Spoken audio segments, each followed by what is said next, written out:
फिर मैं अब आप लोगों को एग्जाम्पल बताती हूँ एक समरूप आकृतियों का। अब जैसे ताजमहल की फ़ोटो आप लोगों की बुक में बनी हुई है, 3 फ़ोटो बनी हुई हैं ताजमहल की। उसमें से क्या है, एक फ़ोटो बड़ी है, एक थोड़ी छोटी है, एक थोड़ी और छोटी है। तो इसमें क्या है, इसमें ताजमहल की आकृति तो सेम ही है, क्योंकि ताजमहल तो वही है, बस हमने उसको साइज़ को कम कर दिया है, छोटा कर दिया, एक में और छोटा कर दिया, एक में और छोटा कर दिया। तो इसमें क्या है कि इसका आकार समान है परंतु अमाप समान नहीं है।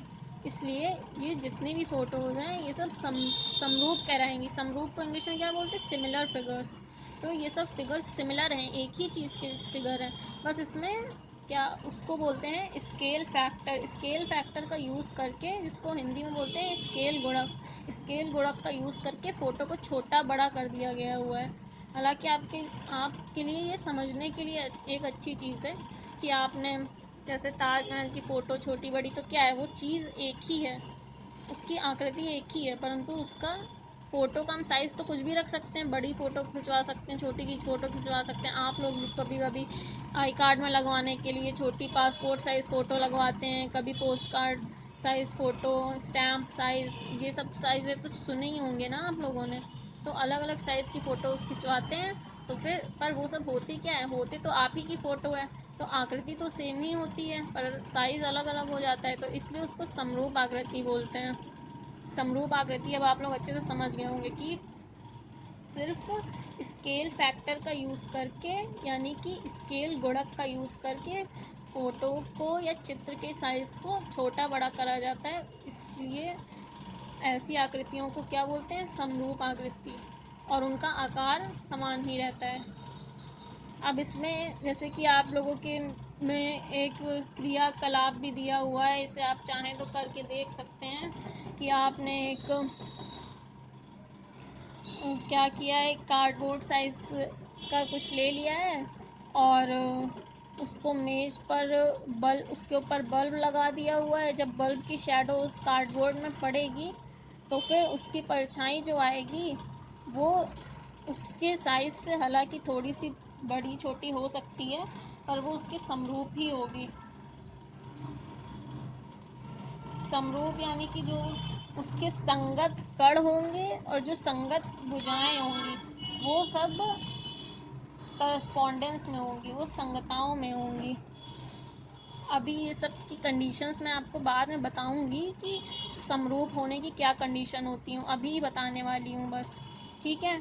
तो मतलब अभी मैंने ये बस एक एग्जांपल के लिए बता दिया है कि जैसे अगर आपने एक कार्डबोर्ड लिया, उसके ऊपर एक बल्ब जलाया, क्योंकि आपकी बुक में एग्जांपल दिया हुआ है, अगर कोई बुक पढ़े उसको दिक्कत हो तो इसलिए मैं बता दे रही हूँ कि बल्ब जलाया, फिर जो उसकी जो शैडो पड़ेगी वो उसके समरूप ही पड़ेगी, ठीक है। तो फिर ये तो खैर कोई ज़रूरी चीज़ नहीं है, पर आप लोग करना चाहें तो कर सकते हैं, इसमें कोई मनाही नहीं है, ठीक है। तो फिर अब चलिए फिर आगे देखते हैं हम लोग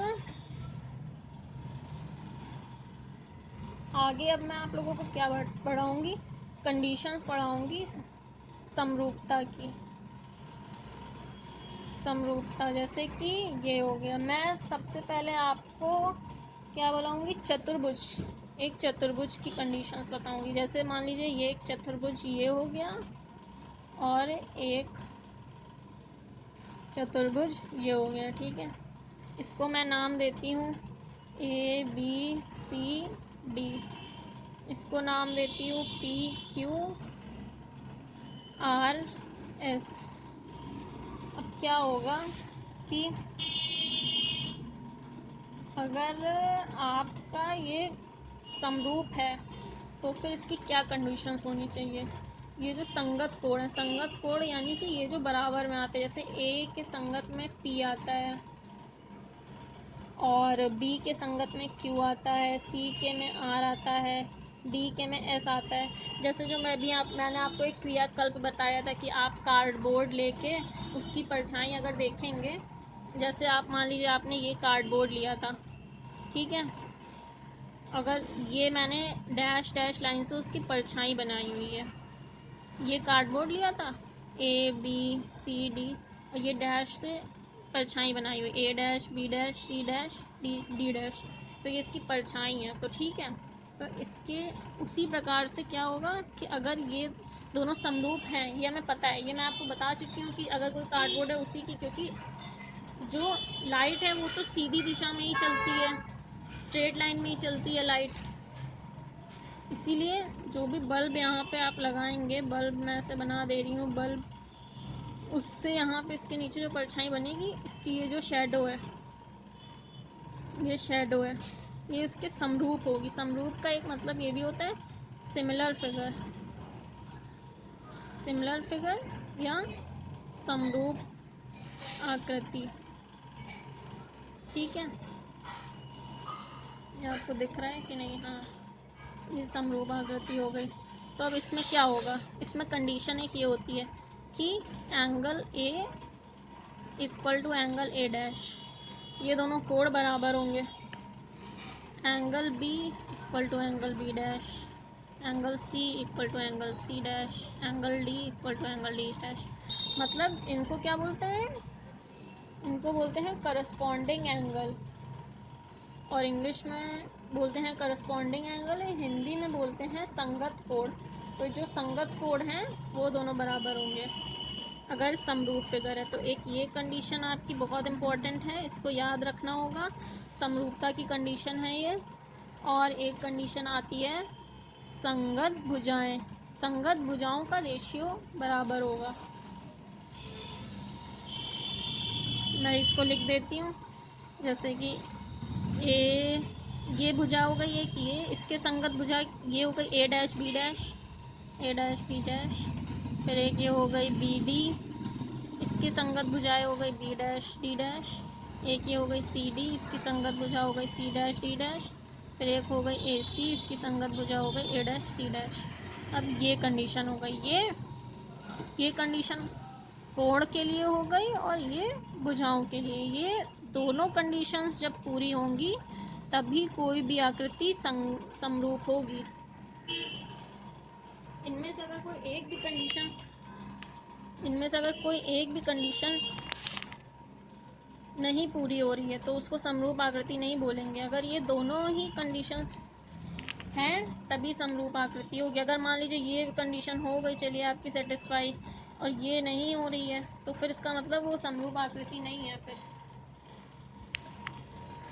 अब इसी पे ही चलिए मैं आपको एक दो एग्जांपल करा देती हूँ, एक दो एग्जांपल कराती हूँ। पहला एग्जांपल ये देती हूँ,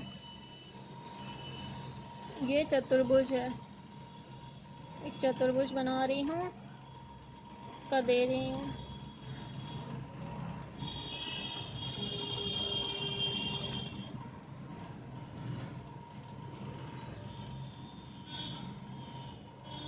इसके माप दिए हुए हैं, सबके माप दे रही हूँ मैं। आप लोग इसको ध्यान से देखिएगा क्योंकि मैं ऐसे ही सवाल आपको होमवर्क में भी करने को दूंगी।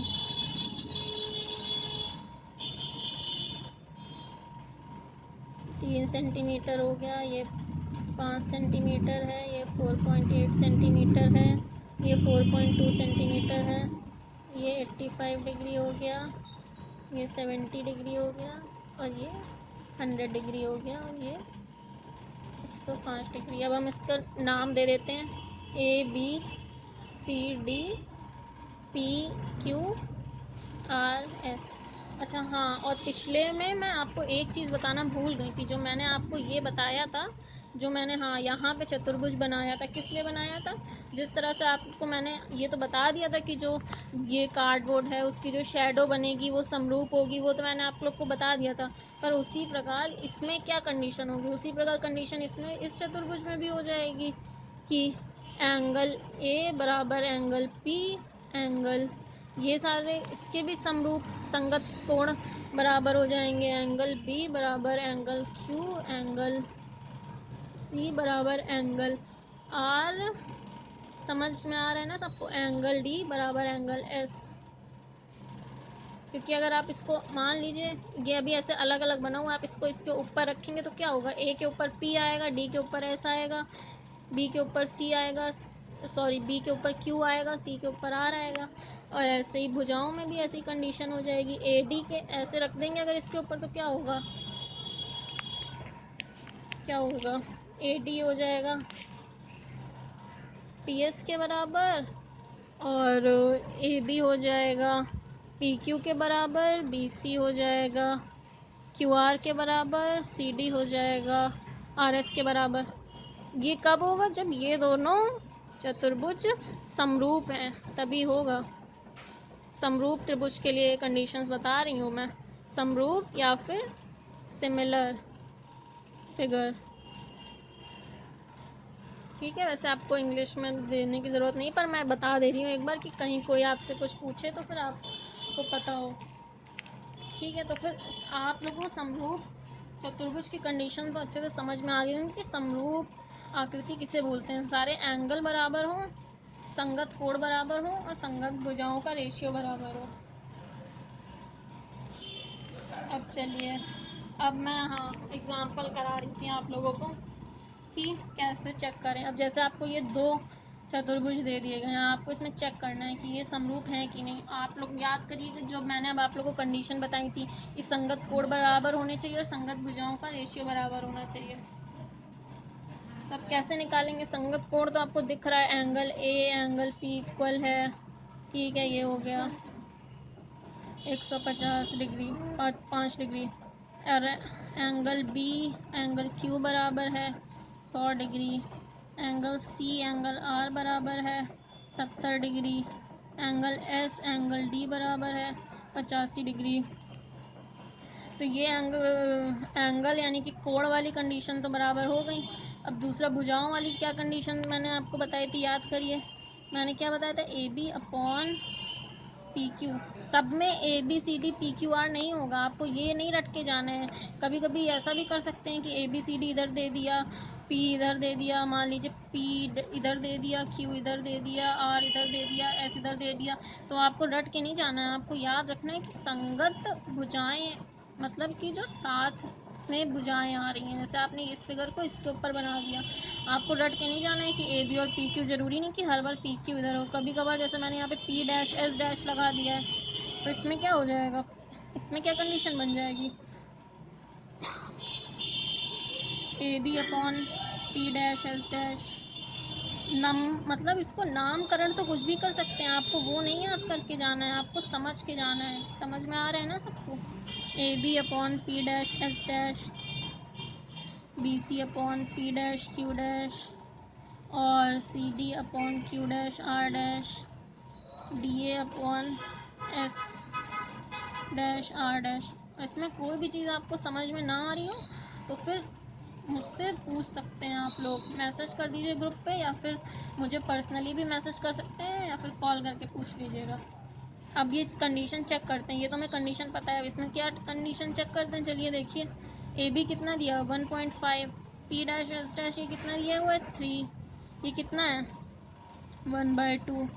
अब हम B ये चेक करेंगे, ये तो हमने क्या चेक कर लिया, AB upon P dash S dash. अब हम चेक करेंगे BC upon P dash Q dash, ये कितना है 2.5, ये कितना है 5, ये भी 1/2 आ गया। फिर क्या चेक करेंगे, CD upon Q dash R dash, CD कितना दिया हुआ है 2.4, Q डैश R डैश कितना दिया हुआ है 4.8, ये भी आ गया 1/2। फिर आया DA upon S dash R dash, DA कितना दिया हुआ है 2.1, ये कितना दिया है 4.2, ये भी आ गया 1/2 सॉरी।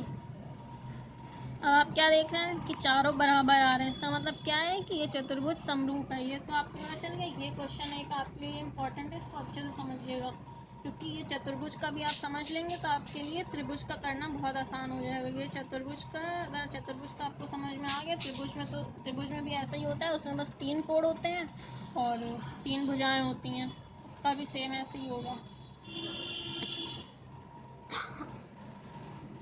ठीक है, ये तो मैंने आपको एग्जांपल करा दिया कि कैसे चेक करते हैं कि त्रिभुज समरूप है कि नहीं है। ठीक है, अब चलिए एक दो एग्जांपल मैं आपको और कराती हूँ।